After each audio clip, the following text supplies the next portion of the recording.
Right. Well, welcome everybody to this installment of our fabulous IPC&M authors series, which you can find on our blog and which also complements our book review club.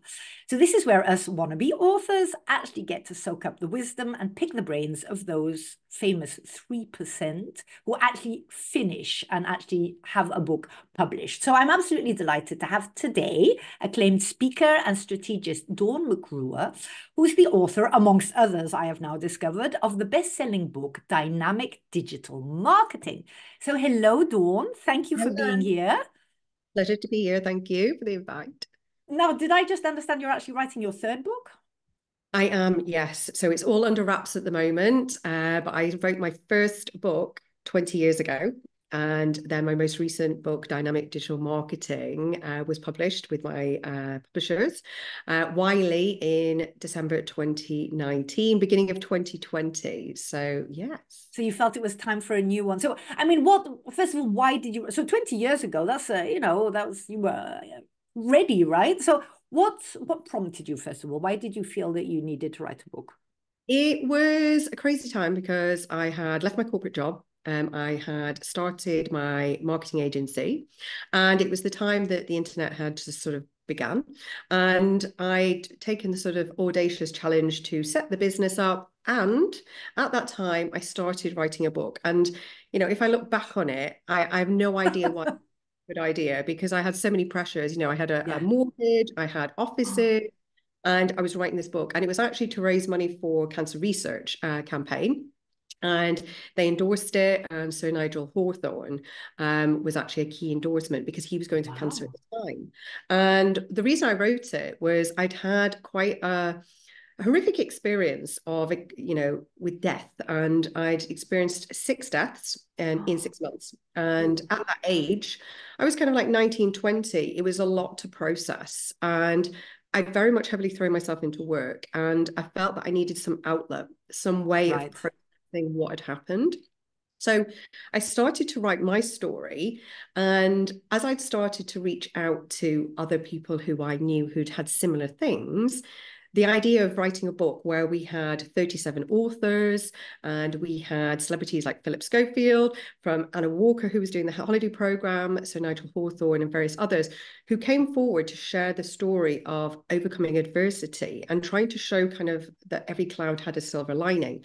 And even our youngest author, who was going through cancer at the time, who was 17, was talking about his journey with Gosh. leukemia. And I met all of these fabulous people. But as much as it was a pressure, it was an amazing thing to do Yeah. because the people I met, the conversations I had, allowed me to process that. And the book was entitled Character Building, because my dad always used to say to me, like, I was going through a hard time. Dawn, it's character Character building. building, right. Because I was going through the start of my business, I was going through this really difficult time. I named it character building. But probably the most unique aspect of this was that we got the publishing rights. And I believe we are the only book in history who was allowed to publish Rudyard Kipling's poem If in part of the book. And it was basically self-published. We paid for it to get printed. And I went to all the bookstores. I managed to get into Waterstones, Blackwell's, all of these different places, all at the ripe age of 21. So I felt like Wow. once I'd been through that, I felt almost like invincible because it was tough. And I was starting my business, but it was character building. Yeah. And it was also a key part of actually the risks I took in business and the Right. resources. So it's kind of like the beginning of my journey and how I've evolved and how I've pushed through because, at 21, we had like feast and famine, it wasn't plain sailing. But after sort of 3 years, pushing, I kept moving forward. And I think Right. strength and the community to make that happen. So yeah, it But was I think a that's actually a tip in itself. Actually, the difficulties of writing a book is character building. And yeah, whatever happens, you're going to come out of it a stronger person because you'll have faced your own insecurities, whether it's about, who wants to read my book or, how am I going to finance it? Or I don't understand anything about tech and I don't know which cover I want. I mean, all of these things are forcing you to move forward. So, I mean, yeah. you've written another one since, and you're writing a third one. So, why are you writing your third one, for example? Is there a difference in the last 20 years? Yeah, so basically the second book came because I started my academy, Business Consult Academy, which is digital marketing. That was in 2005. And again, that was a very cathartic change in my business journey because I'd had a marketing agency. I was really passionate about social media, and I had just been awarded my fellowship from the Royal Society of Arts, Manufacture and Commerce because of my dedication and expertise in getting businesses into social media. Right, And I wanted to take that passion and give people an education and training around social media and online marketing. And there was a lot of unregulated, right, unaccredited, uncertified trainers out there. And the problem was we were meeting people who had been told completely the wrong things. They weren't right. doing practice. They were putting themselves up for potential legal issues. So I started the academy out of passion and got accredited by the Chartered Institute of Marketing. And that was a very long process. And again, it felt like a whole new evolution of me and the business. And little did we know that, now we've trained over 30,000 students in Wow. digital marketing, and we offer a digital marketing undergraduate degree equivalent. So our students will study digital marketing and, they'll graduate at Westminster, in the cap and gowns. So for Right, me, it was a big, big kind of up-leveling of the industry, but also taking control that my clients in the agency wanted training. So right, it was a natural organic evolution. And then obviously because we had that, it was like, could we put something on the reading list? We were very central to creating the actual course and the syllabus. And we were part of that community and board with the CIM. So I started to write my book, and it came quite naturally because it came from a process that we were teaching, which is right. the dynamic digital marketing model, which is 8 powerful ways to market your business online. So I kind of just brain dumped everything, first of all, into those kind of 8 chapters. And then I started to top and tail. So it actually flowed.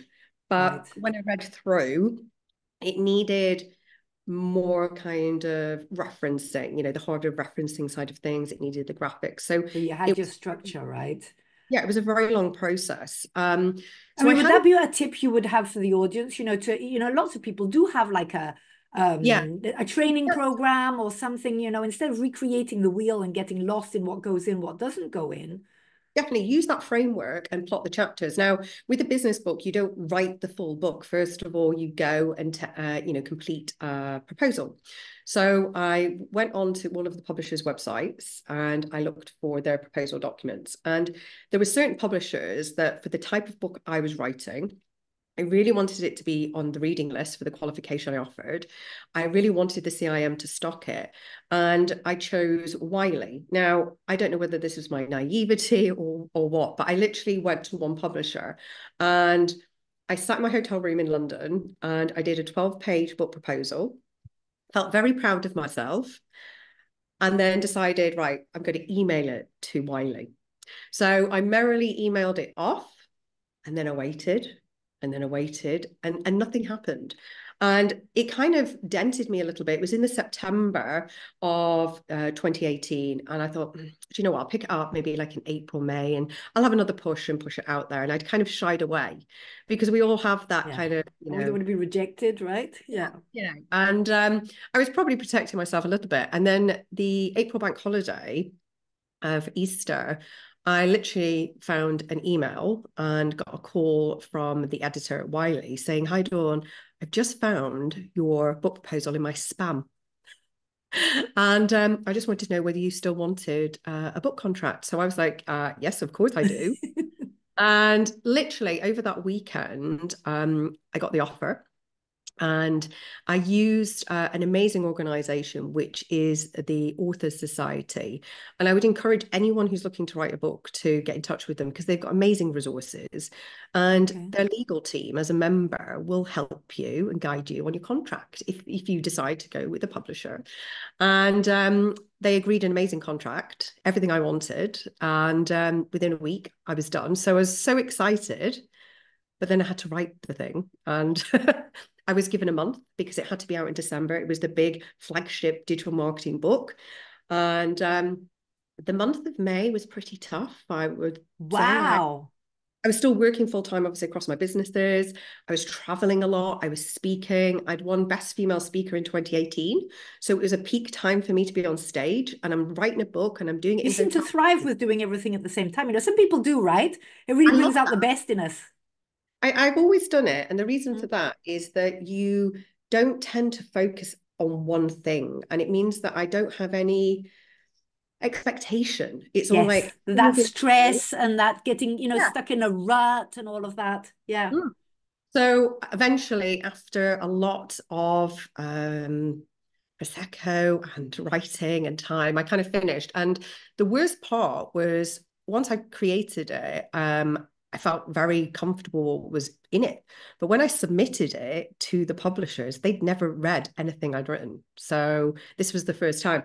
And that was when I really started to kind of have imposter syndrome because it was like, oh my goodness, what happens if they reject it? 400 Mm. pages, all of this referencing, all of this artwork, and I heard nothing for like days. And the next bit was fantastic. That's great. So we're just going to format. I was like in shock. I was like, I Right. was waiting for all of these edits, and there was a couple of minor changes, but fundamentally that was it. And I then love it was what you're saying. And I'm glad that you're talking about the imposter syndrome, because half of me is listening to you and I'm a bit like, wow, what a woman. But that's not me, but you are sharing a lot of valuable tips here. I mean, one is I think what you've just said indeed about the not focusing completely on it, which is what a lot of people tell us to do, because that oh, you'll creates be all that and anyone. pressure, right? And Yeah. that kills creativity, that kills everything. You're like stuck in this, I've got to. So having Mm-hmm. those different things, plus I'm hearing you say aim high, you know? Mm-hmm.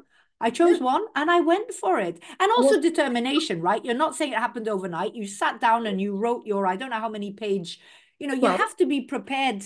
There's no miracle as in it just drops down from heaven and then it formats itself and gets its own cover and ends up there. No, it's hard work. It's hard work, but that doesn't mean that the rest of us can't do it.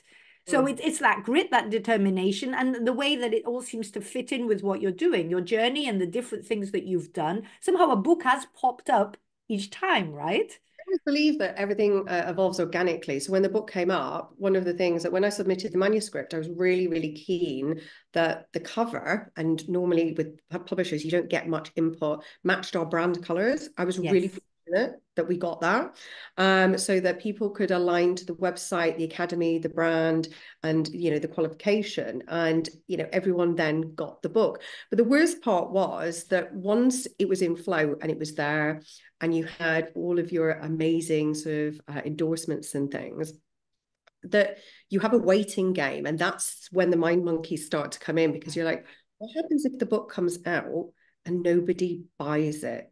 Right. And you've no idea, because what happens is they go to all of the bookstores and they get pre-orders, and you're waiting to see whether they actually take your book up, because they could be sitting Right. in a meeting and people say no. Thankfully, mine did get orders, and it was a bestseller before it even published. And then I was nominated in the Business Book Awards, and then we Wow. just continue to kind of flow. And I think the thing is that the next organic evolution from the book was the podcast, which is Digital Marketing Made Easy. And I never did everything in terms of, sit down with an intention. Everything just It kind of evolved, it came out of it. But you did follow up on it. You didn't think, oh, great idea, and then just went on and did something else. As in you did listen to the signs and actually act on it. And that's what I'm hearing too, is that, we have lots of things which could have evolved in our own businesses, but not everybody actually acts on it. Not everybody commits like you have to saying, okay, not quite sure how, but this makes sense. This is what I want to do now. And I mean, we can learn a lot from that mindset. It's a mindset, right? it is. And if you've got a book that wants to come out, it's like my third book at the moment.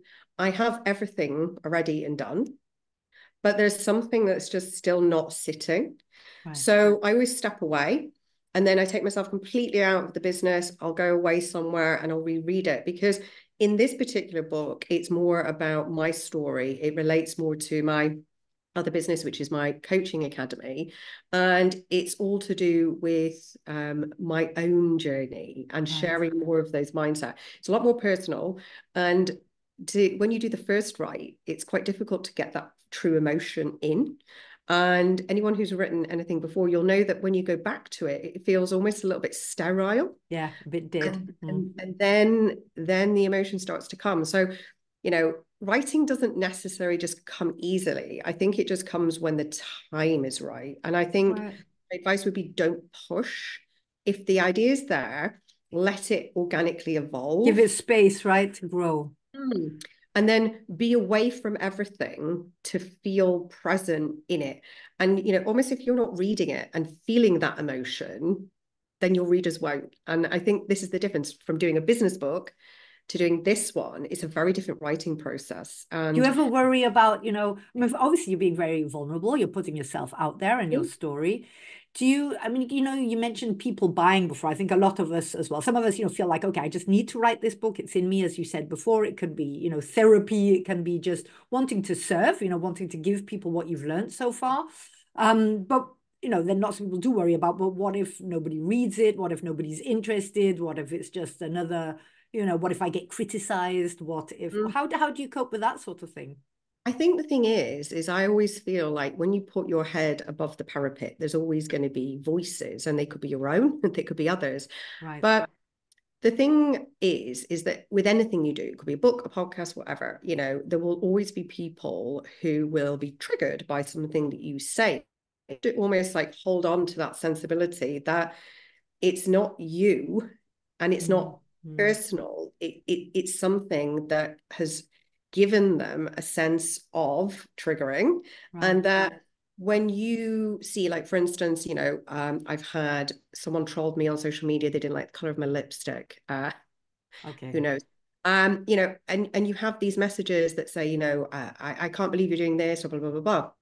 And you have to sometimes just be able to step past it. It's hard because we always want to take things personally. And, in the beginning, I probably did. You get a bad review, or something would happen. Or I remember when I first kind of gave my vulnerability through my podcast, Dawn of a New Era, I was really talking about things about my journey, things that had been my epic fails in business, things that had really dented me that I'd had to be resilient against. And it was amazing that 99% of people were just so grateful that you shared it. So that 1%, it cancels out. And and I think the thing is if you're not getting it, you're not putting your head out there. You're not making yourself visible enough. It's a difficult. And that's how we feel frustrated, right? We know we're keeping ourselves small out of fear, etc. And it's that liberating feeling of, this is who I am and this is what I'm sharing.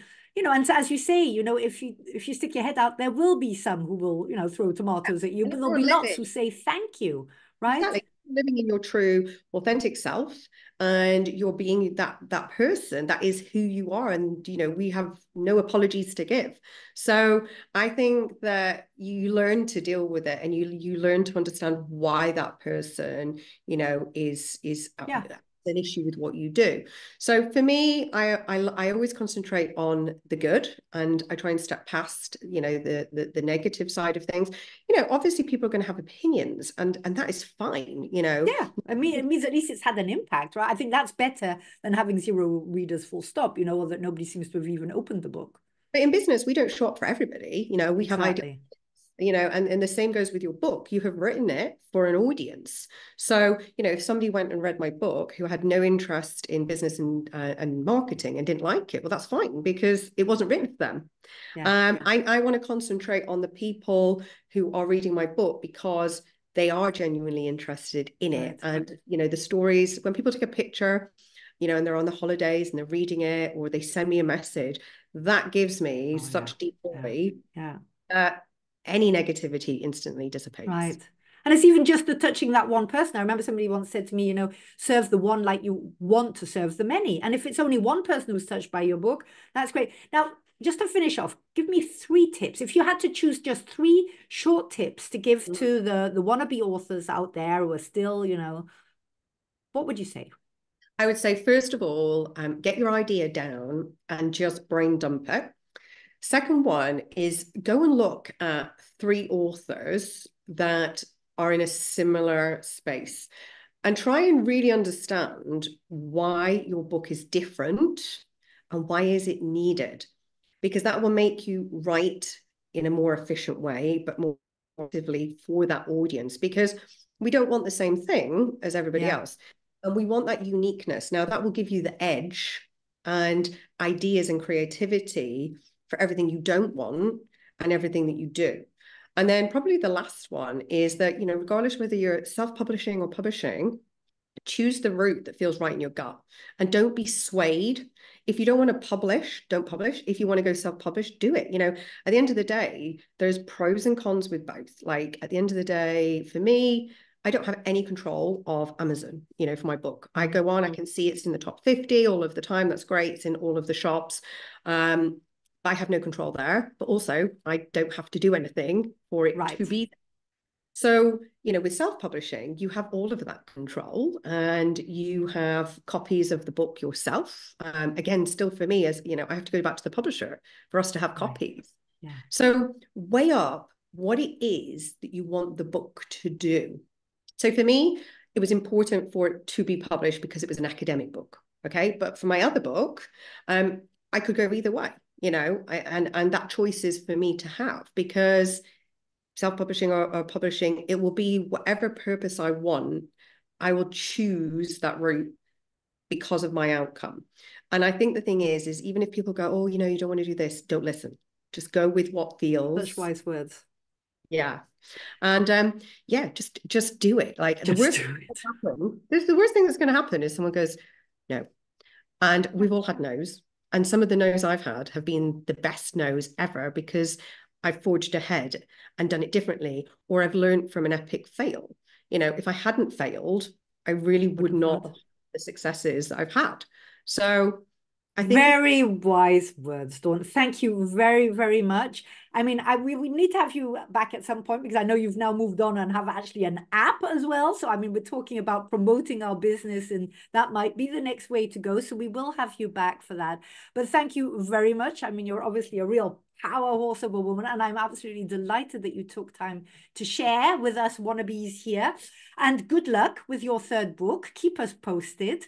And thank you for the very wise words and tips that we can all take to heart and move forward, so that we get our books out there like Dawn did. Thank you very much, and speak to you all sometime soon.